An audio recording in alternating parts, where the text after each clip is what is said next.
अति प्रिय शुभेच्छु श्रोतागण आज स्वलिखित छोट गपटे शंख शंखा। से दिन ट्यूबवेल माड़ू माड़ू मार हाथ में पिंधि धड़ा शंख शंखा पटकरू ठन किना गोटे भांगी जाइथिला। पुराणा कालिया लोक अरे एबे हेब कौन आज को 16-17 वर्ष होला से शंखा ता हाथ रे थिला। आ सेतेबेले तार माँ अर्थात आम आई गोटे मेलारू ताकू शंखा किणाई देइथिले। हे भगवान एते दूर बाट लोकंको बाड़ी को पानी कलसटीए नेबा पई ताकू जीवाको पड़िबो ही पड़िबो। तेबे बिना शंखारे नीति पानी पाई गले लोके केते कोन भाबिबे। किए जदि तुटका मुटका करदेबो तो कथा सरिला। गोटिए हाथ रे शंखा थाई आरो हाथरा फांका थिले पाली जोर जदि हेबो तेबे ता कथा ओहो तार छोट छोट अभावी संसार पिला झिला गोरु गाई रोषेईबास संज बासी काम कथा किए से बुझिबो। ता छड़ा शंखा हाथरू तुटी जीवा भी गोटे अशुभ संकेत नुहे तो। हे भगवान यही सबु नानादी कथा चिंता करी माँ घरे पहुंची जाइथिला। संज नई आसीथिला। चाଳ मथानरू जह्नी फूल लाउ फूल सबू मुंडा हलदिया सुनार रंग परी देखा जाउथिला। माँ संजवती तुलसी चौरा मूल देउथिला बेले माँ बृंदावती को केते जे विकल होई डाकुथिला से कथा से ही जाने।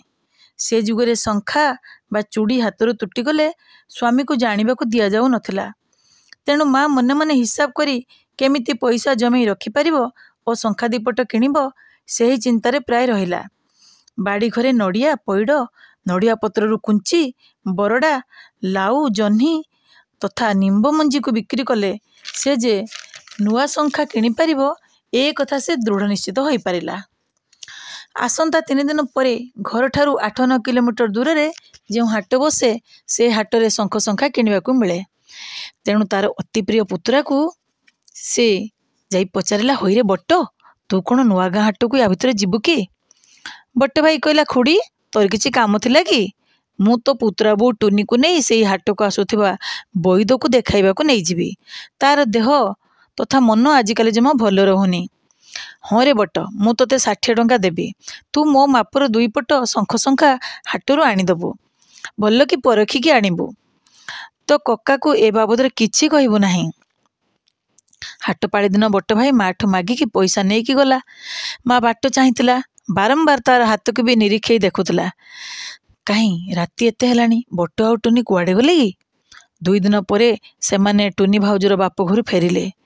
माँ तर तर होई जाई शंखा कथा पचारिला। टुनी भाउज तो बारे दी से कथा से किछि जानेनी बोली कहला। हेले बट भाई कहला लो खुड़ी तू जमा व्यस्त होना तो टंकाटा मु खर्च करी देइछि। टुनीर भल शाढ़ीटे नथिला तो तेणु करी ता पाई मु भल शाढ़ीटे किनि देइछि।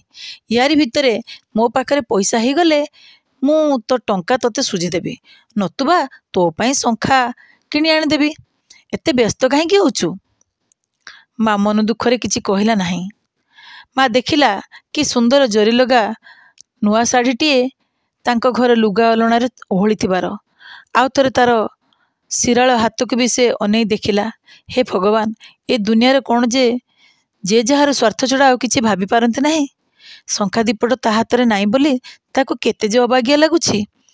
अथच तार प्राधान्य टिकक कोन तार पाठ पढ़ुआ पुत्रा जानी पाला नाही। दिन पर दिन बीतीगला मास पर मास गला। 7 मास परे हठात बापा बेमार पड़ी आर पारी को चली गले। माँ हाथ सबुदिन पाई शंखा पिंधिबार योग्यता हराई बसिथिला।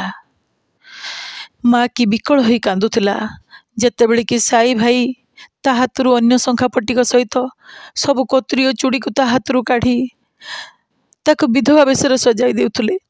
सत कहया पाई गले आज देवी काली देवी कही कही मार पुतरा आज जाए ताकू तार पैसा फेराई पाला नहीं।